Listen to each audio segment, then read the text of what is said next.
16 de janeiro de 2006, por David Wilkerson. Você realmente acredita em milagres? Em Mateus 14, encontramos Jesus entrando num barco para se dirigir a um lugar deserto onde poderia ficar a sós. Ele tinha acabado de ser informado de que João Batista fora decapitado e enterrado. E agora estava tão emocionado por essa notícia que achou necessário ficar sozinho e orar. Porém, quando as multidões ouviram que Jesus estava partindo, vieram da cidade seguindo por terra. Mateus 14:13. Imagine Cristo elevando o olhar e vendo milhares de pessoas vindo em direção a ele de todas as direções, com todos os tipos de estado físico. Os enfermos estavam sendo levados em macas ou sobre rodas em direção a ele.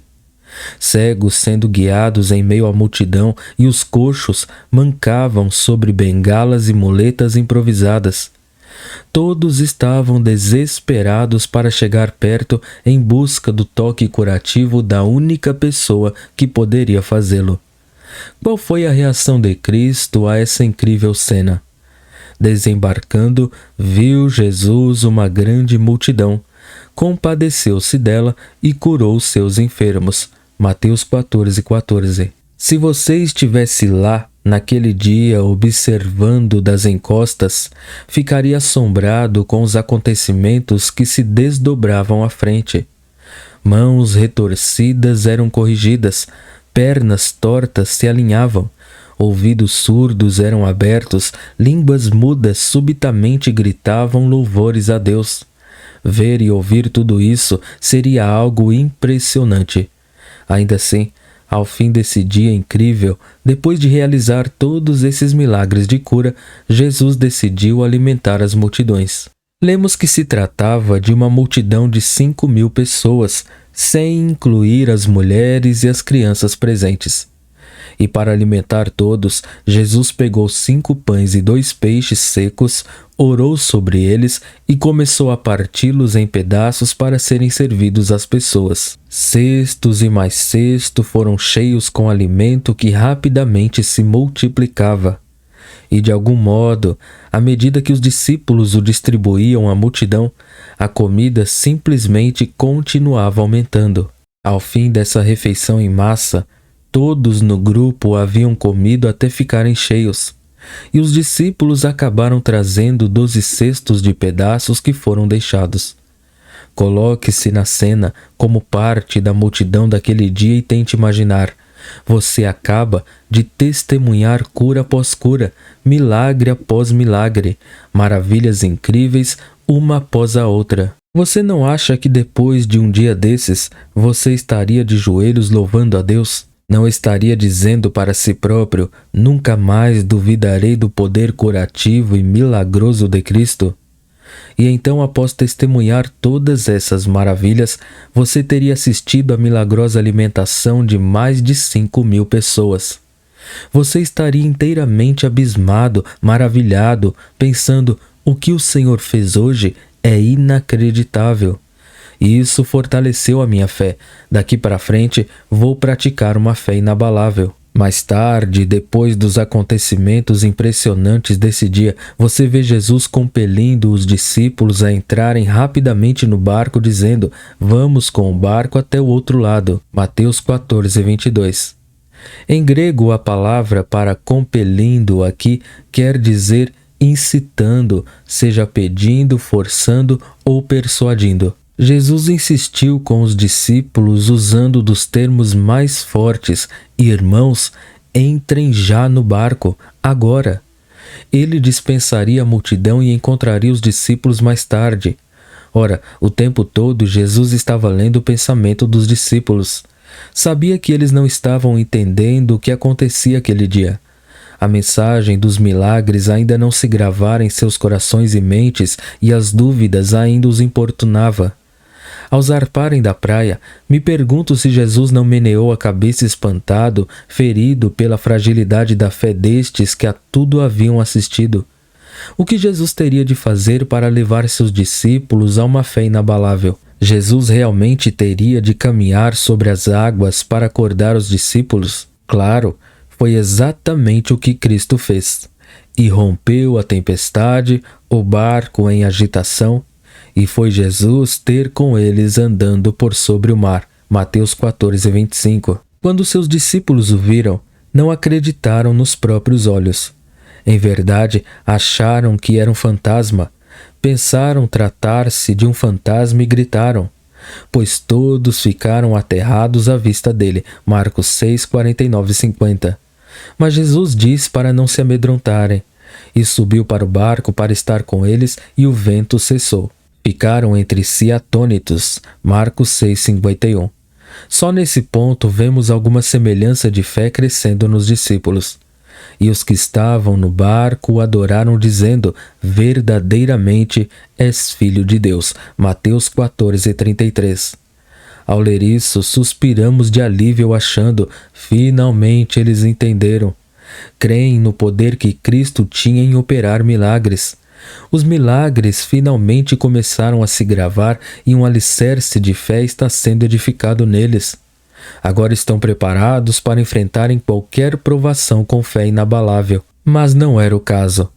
Marcos sugere que esse não foi um momento definido de fé para todos eles. Ficaram entre si atônitos porque não haviam compreendido o milagre dos pães. Antes, o seu coração estava endurecido. Marcos 6,52. Em grego, a palavra endurecido aqui significa pele grossa e calejada.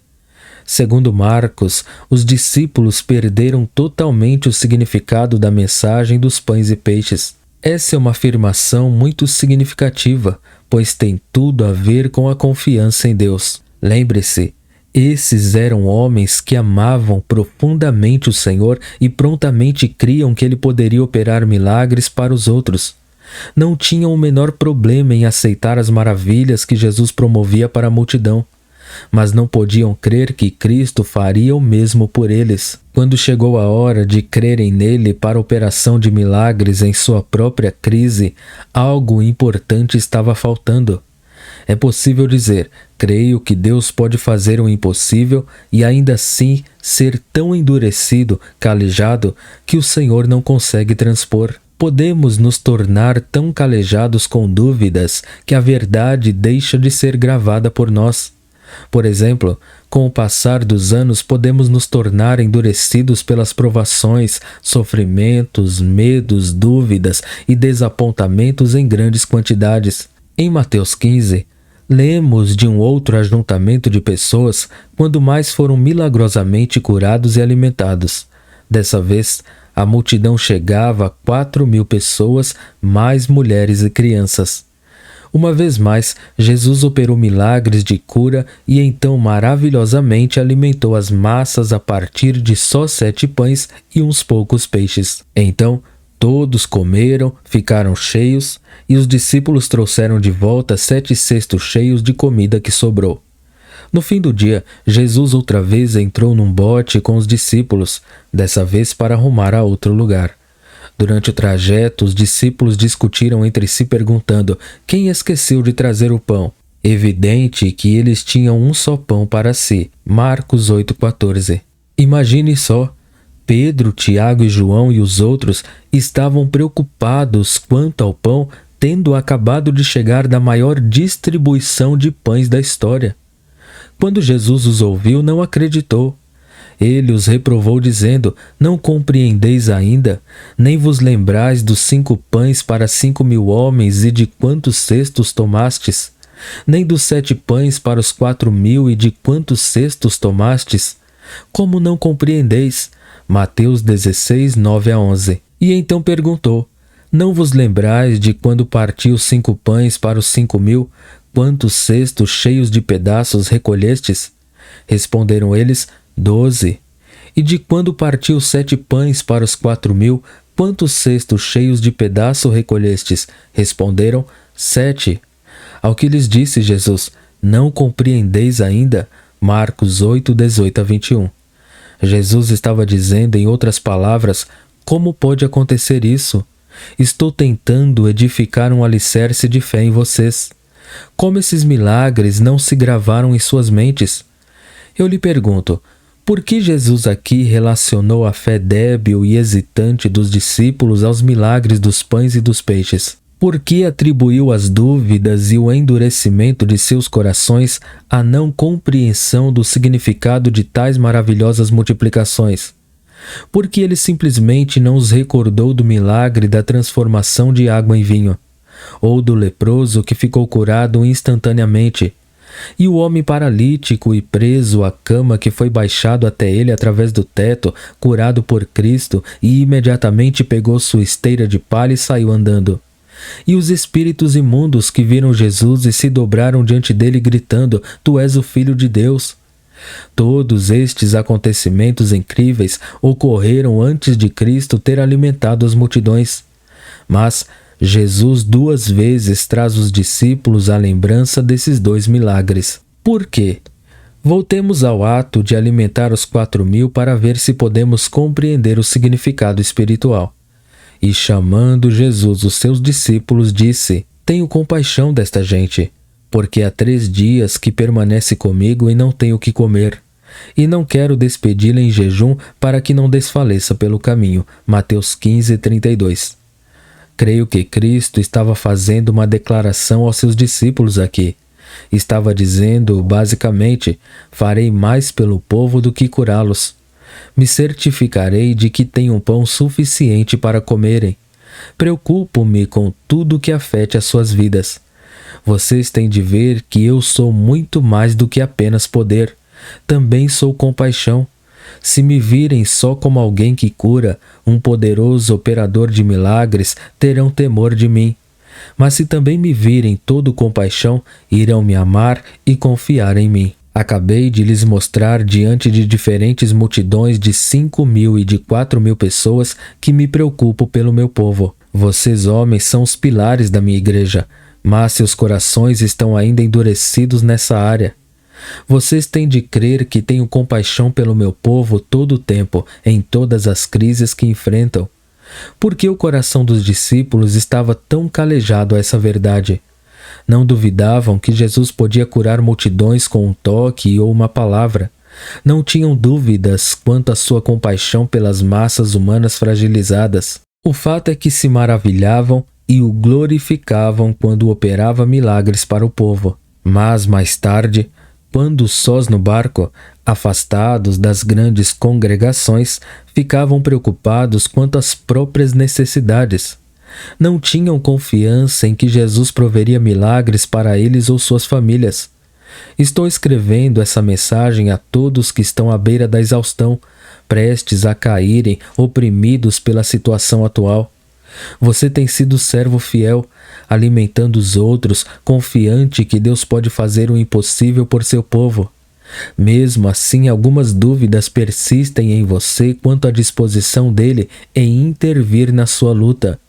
O Espírito Santo está nos chamando, por meio dessas passagens das Escrituras, para nos lembrarmos dos pães, dos peixes, da abundância. Somos chamados a nos apoiar sobre a compaixão de Jesus por nossas próprias necessidades físicas, sabendo que Ele não quer que nenhum de nós sobre. Quero saber, quantos leitores desta mensagem têm dito palavras de fé e esperança aos que enfrentam situações duras, aparentemente insolúveis? Você insiste com eles: fique firme, o Senhor é capaz. Ele é um Deus operador de milagres e suas promessas são reais. Então, não perca a esperança, tenha coragem, pois Ele vai responder teu clamor. Você realmente acredita em milagres? Eis a pergunta que o Espírito Santo me fez. Minha resposta foi: sim, claro, Senhor. Creio em todos os milagres dos quais li nas Escrituras. Mas essa resposta não é boa o suficiente. A pergunta do Senhor a cada um de nós é realmente: você acredita que posso operar um milagre para você?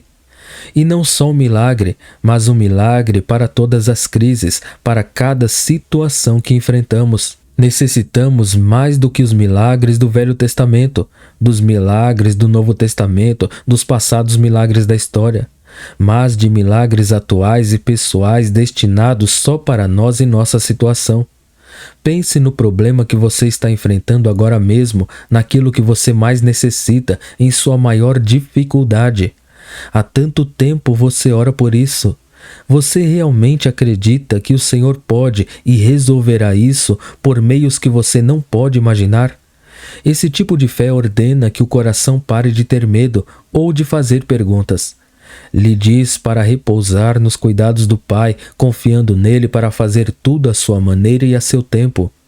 Há dois tipos de milagres, o instantâneo e o progressivo. Já mencionei algumas das maravilhas que Jesus realizou no Novo Testamento. Igualmente, o Velho Testamento está cheio do poder que opera milagres e vem de Deus, desde a abertura do Mar Vermelho ou Deus falando a Moisés da sarça ardente. Pela fé, Elias faz cair fogo do céu. E mais tarde, quando Deus lhe falou na caverna, houve vento, trovões, imagens e sons incríveis. Todos estes foram milagres instantâneos. As pessoas envolvidas puderam vê-los acontecendo, senti-los e vibrar com eles. E são o tipo de milagre que todos queremos ver hoje, provocando espanto e maravilha. Queremos que Deus rasgue os céus, desça até ao nosso problema e resolva as coisas numa explosão súbita de poder celestial. Mas muito do poder divino que produz maravilhas na vida do seu povo chega por meio daquilo que chamamos milagres progressivos. São milagres dificilmente vistos pelos olhos. Não são acompanhados de trovões, relâmpagos ou qualquer movimento ou mudança visíveis. Antes, milagres progressivos começam em silêncio, sem fanfarra, e evoluem lentamente, mas com segurança, um passo de cada vez. Ambos os tipos de milagres, instantâneo e progressivo, foram testemunhados em ambas as vezes em que Cristo alimentou as multidões. As curas que realizou foram imediatas, visíveis, facilmente vistas pelos que estavam presentes naqueles dias. Penso no aleijado com o corpo retorcido, que subitamente teve uma transformação exterior física tal que saltou e correu. Eis o milagre que tinha de assombrar e tocar todos os que o viram. No entanto, as multiplicações dos pães que Cristo fez foram milagres progressivos. Jesus ofereceu aos céus uma simples oração de bênção, sem fogo, trovão ou terremoto.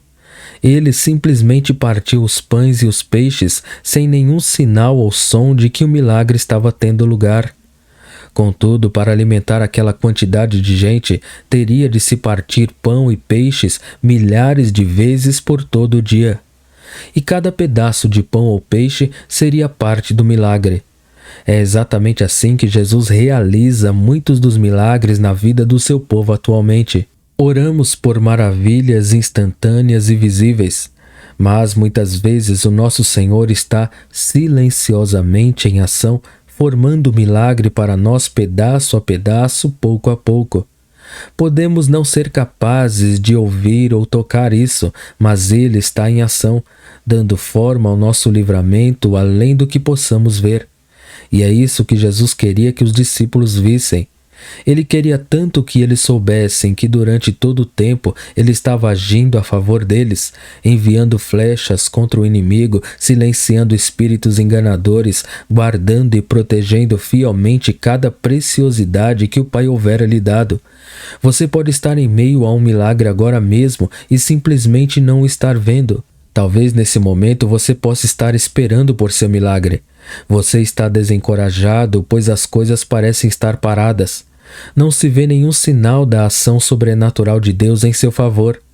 Veja o que Davi disse no Salmo 18. Na minha angústia, invoquei o Senhor, gritei por socorro ao meu Deus. Ele do seu templo ouviu a minha voz e o meu clamor lhe penetrou os ouvidos. Então a terra se abalou e tremeu. Vacilaram também os fundamentos dos montes e estremeceram. Das suas narinas subiu fumaça, e fogo devorador da sua boca. Baixou ele os céus e desceu. Trovejou então o Senhor nos céus. O Altíssimo levantou a voz, despediu as suas setas, multiplicou os seus raios. Salmo 18, versos 6 a 9 e versos 13 e 14. Davi compreendeu a verdade fundamental de tudo isso. trouxe-me para um lugar espaçoso, livrou-me porque ele se agradou de mim. Salmo 18, verso 19. Davi declara: eu sei porque o Senhor está fazendo tudo isso em meu favor. É porque se agrada de mim. Verdadeiramente creio em milagres instantâneos. Deus ainda está operando maravilhas gloriosas e instantâneas hoje em dia. Porém, nessas passagens dos evangelhos, Jesus pede que nos lembremos e anotemos seus milagres progressivos e seu papel em nossas próprias vidas atualmente. Foi grandemente abençoado por algo que li no relato de João quanto à multiplicação dos 5 pães. Então Jesus, erguendo os olhos e vendo que grande multidão vinha ter com ele, disse a Filipe: onde compraremos pães para lhes dar a comer? Mas dizia isso para o experimentar, porque ele bem sabia o que estava para fazer. João 6, versos 5 e 6. Jesus levou Filipe para o lado, pôs o braço em torno dele e disse: irmão Filipe, dê uma olhada nas milhares de pessoas que estão aqui. Estão todas com fome. Me diga, onde vamos comprar pão suficiente para as alimentar? O que você acha que devemos fazer? Como essa atitude de Cristo é amorosa! O tempo todo Jesus sabia o que iria fazer. O verso acima diz isso, mas o Senhor estava tentando ensinar algo a Filipe, e a lição que transmitia a ele se aplica a cada um de nós hoje. Pense, quantos dentre o corpo de Cristo passam a noite em claro tentando resolver os problemas? A gente pensa assim: talvez tal coisa funcione. Não, talvez essa outra resolva. Não. Vejo Filipe meneando a cabeça respondendo: Senhor, eu andei conversando com André, Pedro, Tiago e João e somando tudo temos pouquíssimo dinheiro. É totalmente insuficiente para essa necessidade que surgiu. Estamos com um problema crítico em relação ao pão. Contudo, Filipe e os apóstolos não tinham só um problema de pão. Eles tinham um problema de padaria, e um problema de dinheiro, e um problema de distribuição, e um problema de transporte, e um problema de tempo. Somando tudo, tinham problemas que não dava nem para imaginarem. A situação era totalmente terrível, mas o tempo todo Jesus sabia exatamente o que iria fazer. Ele tinha o plano, e o mesmo é verdade em relação aos seus problemas e dificuldades hoje. Há um problema, mas Jesus conhece toda a sua situação e vai até você perguntando: o que vamos fazer quanto a isso?